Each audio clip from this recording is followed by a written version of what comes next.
Hola a todos, queremos que estén muy pendientes de nuestro canal. Aquí vamos a presentar uno de los problemas más recurrentes en los abanicos. Problemas en el eje y los bujes.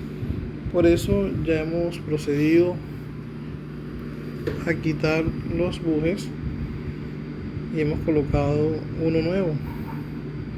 Y ahora vamos a colocar el otro en esta carcasa, la parte de atrás. Esa es la razón por la que en ocasiones no funciona.